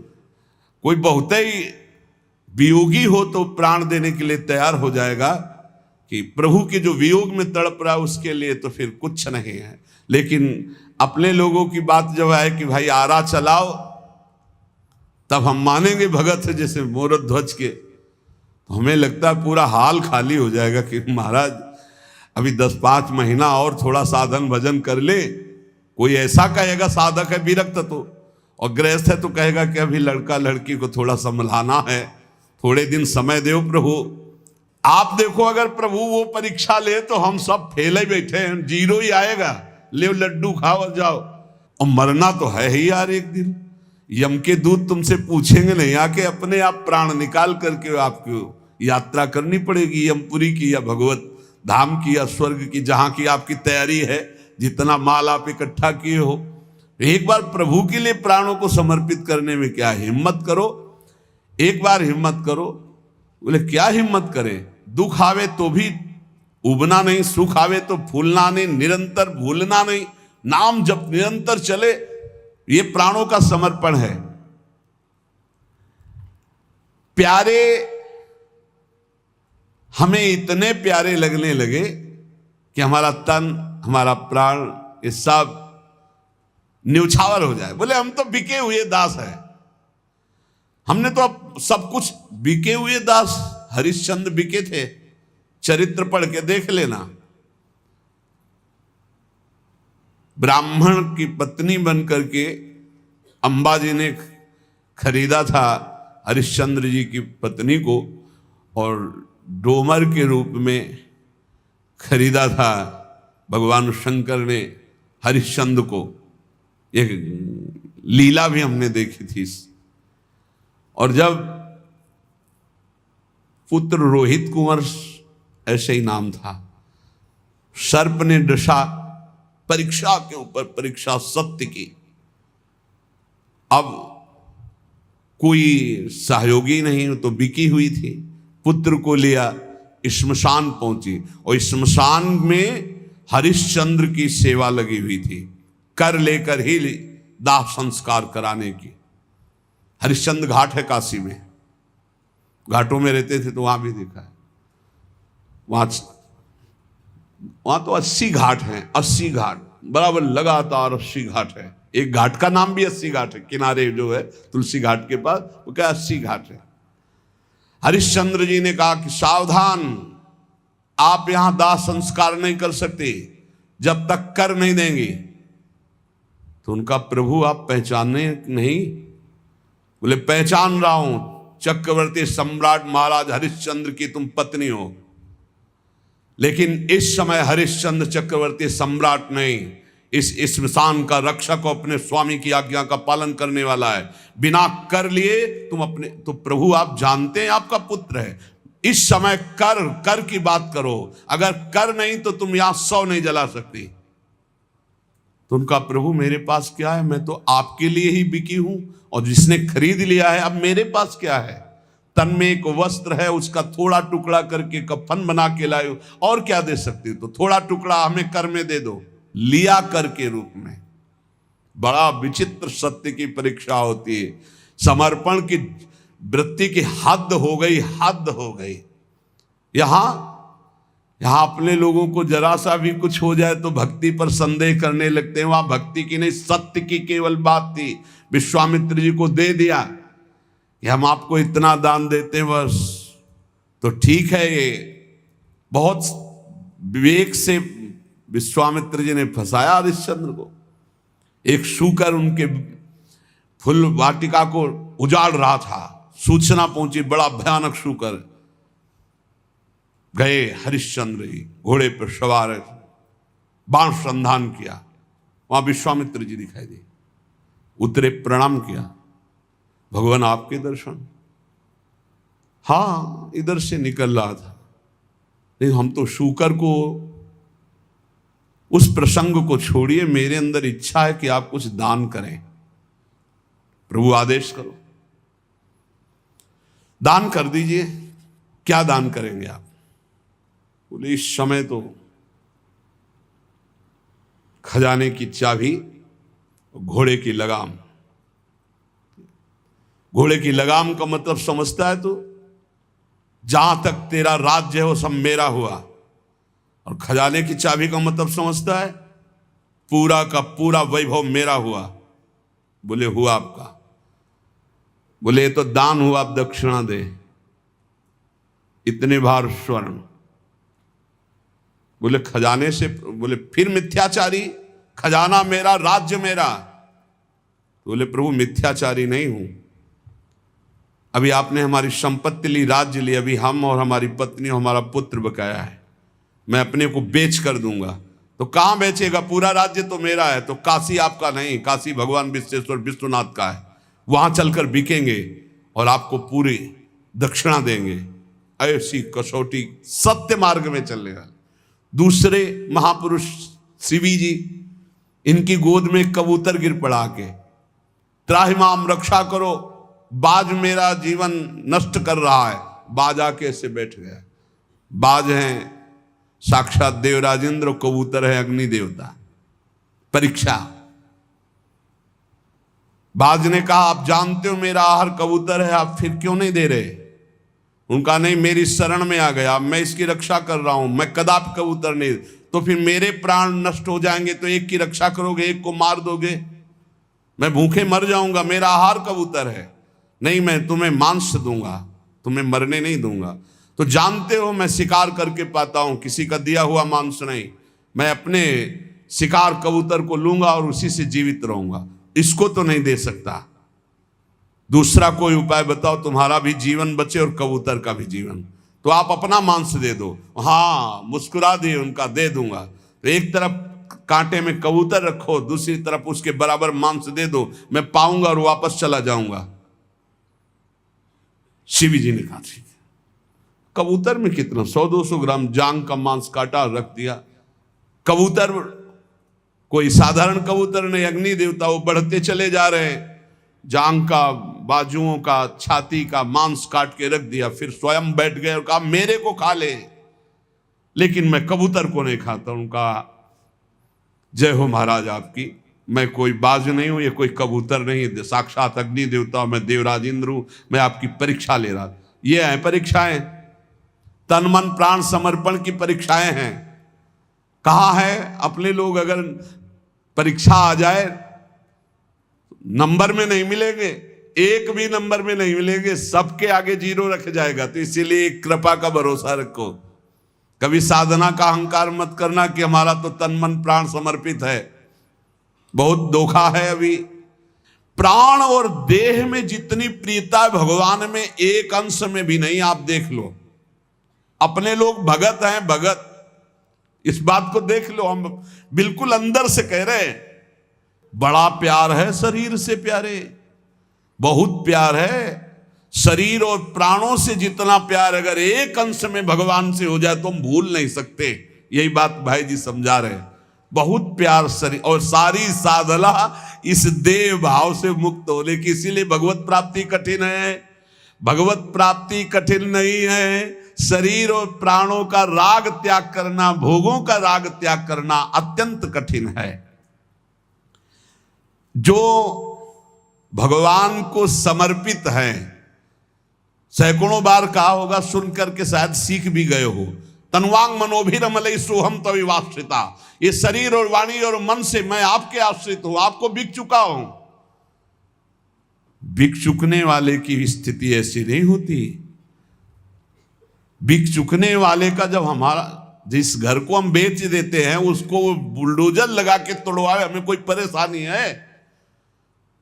जिस जगह को हमने बेच दिया उसमें गड्ढा खुदवा दे, हमें कोई परेशानी होती है क्या? अगर कोई कहे भी कि तुम्हारे मकान में बुलडोजर चल रहा है, बोले अब तो बेच दिया है, कोई परेशानी नहीं होती। तो जब हरि को दे दिया शरीर और आप पता चल रहा है कि कैंसर हो गया, तो उदास क्यों हो, क्यों परेशान हो? तन मन प्राण सर्वस्व आपको समर्पित है। बोलना भी नहीं तो परीक्षा शुरू हो जाएगी। और अगर बोलो तो हिम्मत करके बोलो। और अगर परीक्षा में पास हो गए तो कह रहे वो अनोखा सुख मिलता है। क्या? तुम तो झूठे से भी कह सकते हो कि मैं आपको समर्पित हूं, लेकिन भगवान इस झूठे को भी सत्य मानकर स्वयं समर्पित हो जाते हैं। ये सच्ची मानिए, बहुत अपने लोगों की कमजोर भक्ति है, कमजोर भक्ति। महापुरुषों को आप देखो, सर्व सामर्थ्यशाली होते हुए कितने कष्ट। 22 बाजारों में कोड़ों से मार मार करके खाल खींच दी गई, लेकिन उस महापुरुष की जबान नहीं बंद हुई। हरि बोल, हरि बोल। कहां है हम लोग? बहुत बढ़ बढ़ करके बातें। हम प्रभु से प्यार करते, जरा अगर प्यार की परीक्षा हो जाए ना, तो अपने लोग सही बात कहते, 0 ही पे मिलेंगे, 0 ही पे मिलेंगे। बातें बलाला अलग बात है प्यारे, असलियत में जब गला कटले की बात आएगी ना, तो 0 ही पे मिलेंगे। बहुत कठिन है शरीर राग त्यागना, प्राणों का मोह त्यागना, लेकिन भगवान के प्रेम में इतनी सामर्थ्य कि 5 वर्ष का बालक प्रहलाद किसी से भी नहीं डर रहा, न आग जलने से न विष से। ये है भक्ति का रंग। त्रिभुवन पति हिरण्यकश्यप कहता हरि नहीं बोल सकता, तो अगर बोला तो बोले हरि, बिल्कुल दहाड़ करके बोलते मेरा हरि, सर्वस्व हरि। क्या क्या उपाय नहीं किया, लेकिन प्रहलाद जी के सिकन भी नहीं आई चेहरे पर। इसीलिए नारद जी उनके गुरु है, उनके पहले प्रहलाद जी का नाम आता। प्रहलाद नारद पराशर पुंडरीक व्यास अम्बरी सुख सौनक बलिहारी। इन महाभागवतों की कील देव जी की विषय में सुना, वो भगवान के ध्यान में मगन थे। म्लेच्छ राजा की सवारी जा रही थी और ऐसा उनको नशा ध्यान में भगवान का था कि मार्गई में बैठे थे। तो कई बार लोगों ने कहा हटो हटो, राज कर्मचारी। जब नहीं हटे तो म्लेच्छ उसने आदेश कर दिया, ठोक दो कील इनके माथे पर। देखते हैं असली ध्यान रखे कि आप पूरी बड़ी कील हथौड़े से ठोक दी गई, उनका ध्यान भंग नहीं हुआ। कील ठोक दी गई माथे पे। कील देव जी के चरित्र पढ़ लीजिए। ये हम इसलिए सुना रहे हैं कि अगर जगह हो कि हम बहुत बड़े भजनानंदी, बहुत बड़े ध्यानी और बहुत बड़े समर्पण भगवान के, तो ईमानदारी से देख लो समर्पण क्या है। नहीं, जरा सा भी शरीर का दुख हुआ कि दिनचर्या भंग हो गई, वो बीमार हैं, यहां प्राणों की बाजी लग गई, लेकिन उनकी भगवत चिंतन भगवत कीर्तन कहीं किसी भी तरह का कोई विघ्न नहीं पड़ा। अनोखा आनंद प्रभु से देते हैं। जो भगवान की भक्ति की कसौटी में कस के खरा उतरता है। अभी वो कसौटी वाली तो बातें नहीं आती हैं। मृत्यु लोक के भोग ही फिसला के ऐसी जगह खड़ा कर देते हैं जहां परीक्षा की जरूरत नहीं होती। परीक्षा तो पढ़ाकू की होती है ना, जो उसमें आगे निकलता चला जाता है। अपने लोग तो ऐसे हैं कि मृत्यु लोक के भोगों में ही फिसल करके, तो परीक्षा किस बात की हो जब बहुत नीचे के भोग ही गिरा। परीक्षा उनकी होती है जो यहां से लेकर ब्रह्मलोक तक के भोगों का त्याग करके। ब्रह्मलोक बहुत कठिन है, ब्रह्मलोक के भोग। रुपए की बड़ी मोटी गड्डी हो और उसका आपको दान दिया जा रहा हो, और फिर आप बताइएगा कितने मिनट भगवान को भूले रहे। या किसी स्वादिष्ट भोजन में या किसी भोग में आप कितने मिनट भगवान को भूले रहे। महाभागवत वो जो त्रिभुवन की राजलक्ष्मी देने पर भी आधे पल के लिए प्रभु को ना भूले, उसे महाभागवत कहते हैं, उसे भक्त कहते हैं। अपने लोग किस कसौटी में, किसी कसौटी। इसीलिए कोई अभिमान मत करना कि हम भजनानंदी भगत हैं, बहुत समर्पित भगत हैं, हम बड़े त्यागी हैं, बैरागी। कुछ नहीं है। जब हम महापुरुषों के चरित्र सुनते हैं, उस कसौटी में अपने को कसते हैं, तो कुछ नहीं है। जब कुछ नहीं हो तो समर्पित हो जाओ अंदर से। हे नाथ, मैं सब तरह से हीन हूं, तो सुनेरी मैंने निर्बल के बलराम। काम हो जाएगा आपका, आपको भगवत प्राप्ति हो जाएगी। कुछ हो भी नहीं, बेमतलब में अभिमान किए हो, क्या हो। पूज्य उड़िया बाबा जी महाराज एक कवल अन्न खाते थे, एक कवल। ऐसे दाल रोटी सनवाली एक कवल अपने हाथ से नहीं, पवाने वाला मुंह में डाल दे बस। और 18 घंटे पद्मासन में, कितने 18 घंटे, कई वर्ष बाबा लेटे नहीं, बस ऐसे रख करके ऐसे आगे झुक करके थोड़ा विश्राम कर लेते, बैठे ही बैठे फिर बैठ गए। ऐसे तो भगवत आराधना होती है। अपने कैसे हैं, 18 मिनट बिना हिले डुले नहीं बैठ सकते। 18 घंटे तो बात जाने दो, 18 मिनट बिना हिले डुले कोई नौजवान तो बैठ सकते 18 मिनट। 18 घंटे हम कहाँ हैं, कौन सी हमारी भक्ति है। राका बाका जी के पावन चरित्र, विदुर जी के पावन चरित्र, चीदर चिदरानी जी के पावन चरित्र जब इन महापुरुषों के पढ़ते हैं तब अपने को लगता है अपनी क्या भक्ति है। और जहां अहंकार रहित हुआ तो वास्तविक भक्ति का जागरण हो जाएगा। कहते अनोखा आनंद मिलता है, प्रेम का आविर्भाव हो जाता है। जहां प्रेम वहां आनंद है, जहां प्रेम वहां अद्भुत महत्व है प्रभु का। भगवान श्री कृष्ण और श्री किशोरी जी ये उसके हृदय में विराजमान हो जाते, जिसके हृदय में किसी का कोई भी अधिकार नहीं रहता। वो सरकारी जमीन हो जाती। सरकारी जमीन ये तभी होगी जब किसी का कोई अधिकार नहीं। आपने बहुतों के नामे कर दिया है फ्रॉड, नहीं ये तुम्हारा, ये तुम्हारा, ये तुम्हारा। हृदय कितनों को दे रखा है। हम इस वस्तु के बिना जी नहीं सकते, इस विषय के बिना नहीं जी सकते, इस व्यक्ति के बिना नहीं जी सकते। वो श्यामा श्याम के लायक हृदय कहाँ है अभी, समेटो सबकी ममता ताग बटोरी, मम पद मन ही बांध बरडोरी। जब श्री किशोरी किशोर जो विराजमान हो जाते हैं, उस आनंद की महिमा का वर्णन नहीं कर सकते। अपार सुख की वृद्धि उसके हृदय में। कभी ललचाओ, सब कुछ देखा, एक बार प्रिया प्रीतम को देखने के लिए ललचाओ। सब सुख ले लिए, एक बार प्रिया प्रीतम के चरणारविंद के प्रेम सुख के लिए ललचाओ। जो प्रतिक्षण वर्धमानम प्रेम सुख है, ये संसार के दुखों से घबरा उठने का कारण है भगवान में रुचि ना होना। पक्का ये घबरा जो उठते हैं ना, दुख नाम से भयभीत हो जाते हैं, निंदा के नाम से भयभीत हो जाते हैं। अगर बहुत मान प्रतिष्ठा है तो हर समय भयभीत रहता है अपनी निंदा के लिए, कहीं निंदा ना हो जाए। बहुत धनी है तो हर समय कहीं धन खो न जाए, हमारी पोजीशन। अरे बहुत भय है। जिनकी भगवान में रुचि नहीं है वो संसार में दुख, चिंता, भय, शोक से घबराते रहते हैं। देख लो, वो डरते हैं कि कहीं हमारी सोच के खिलाफ कोई विधान न रच जाए भगवान का, कहीं कोई कठोर आघात ना हो जाए। लेकिन आप यदि भगवान की शरण में हैं तो घोर दुख, कठोर आघात भी महासुख स्पर्श कराता है। ये वही भक्त जानता है जो चित्त जोड़े है प्रभु में। भगवान का प्रेमी भक्त बड़े से बड़े प्रतिकूल सूचना में भी, घटना में भी वो भयभीत नहीं होता। जब महाप्रभु चैतन्य देव श्रीवास के घर में कीर्तन करते थे तो काजी को शिकायत लगाई गई कि रात रात भर ये हल्ला मचाते रहते, पता नहीं क्या करते रहते, ऐसा ऐसा उल्टा सीधा। काजी ने कहा कि कल जितने ये कीर्तन वाले सबको बंदी बना के लाया जाएगा, दंड दिया जाएगा। अब तो जो भक्तजन बड़े भोले होते तो उनको भय लगा। सब महाप्रभु चैतन्य देव से कहा कि प्रभु अब कीर्तन में तो बड़ी बाधा आ गई, श्रीवास के घर में अगर कीर्तन होगा तो काजी अपने राज सैनिकों के साथ आएगा, सबको बंदी बनाएगा और मारपीट करेगा। ऐसा बड़ा भय की सूचना हुई। सब भक्तजन घबराहट पैदा हो गई।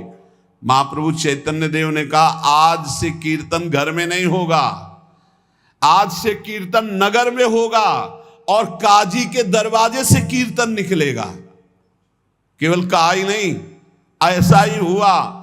कीर्तन बड़े जोर से तुमुल ध्वनि में कीर्तन, और पूरे नगर का कीर्तन, और काजी के दरवाजे से कीर्तन। तो काजी भी उतर के आया। जो विरुद्ध संकल्प बनाए था वो जब देखा महाप्रभु चैतन्य देव की हरि बोल वो स्थिति और वो भक्तों की गूंज और शास्त्रों भक्त नाम कीर्तन में, वो हिम्मत डोल गई उसकी, आकर के चरणों में लौट गया। महाप्रभु ने कहा हरि बोल, तो वो भी हरि बोल और नृत्य कर रहा साथ में। भक्तों को बहुत बल मिला, बहुत उत्साह मिला, उनका भय नष्ट हो गया। भय की सूचना या कोई बहुत बड़ी विपत्ति या कोई बहुत बड़ी घबराहट का विषय जब आवे तो घबराना नहीं, भगवान में चित्त जोड़ो उस समय, भय में नहीं, सूचना में नहीं, घबराहट में नहीं। मंगल भवन भगवान है, जे भी चित्त जोड़ोगे सब ठीक हो जाएगा, विश्वास करो सब ठीक हो जाएगा। आप चित्त जोड़ लीजिए प्रभु से।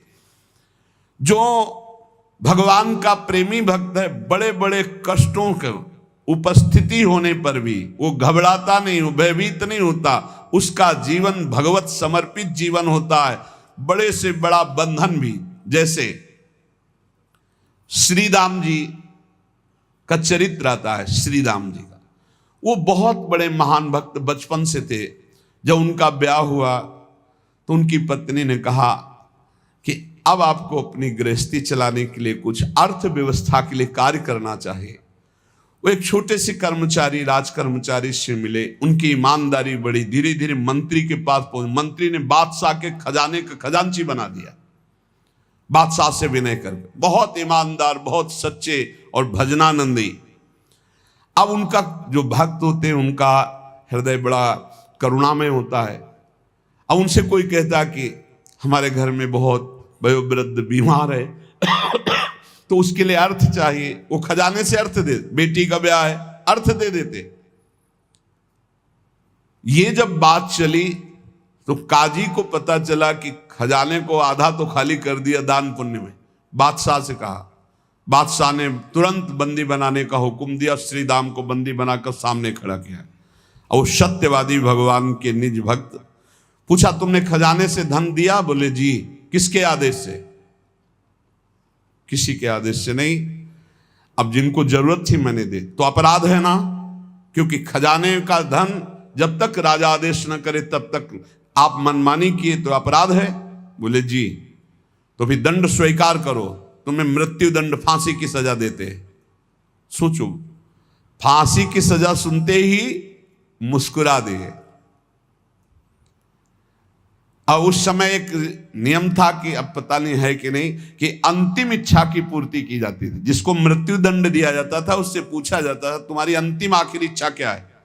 तो उनसे पूछा गया तुम्हारी आखिरी इच्छा क्या है? बोले एक बार हमारे इष्ट देव विट्ठल भगवान है, उनके सामने से बस सामने से निकाल दो, मैं एक बार दृष्टि से देख लूं बस, फिर मुझे फांसी में चढ़ा देना, कोई परेशानी नहीं। जोई जोई प्यारो करे सोई मोहि भावे। सामने से विट्ठल भगवान से आंख मिलाई और कहा राजी हो आप?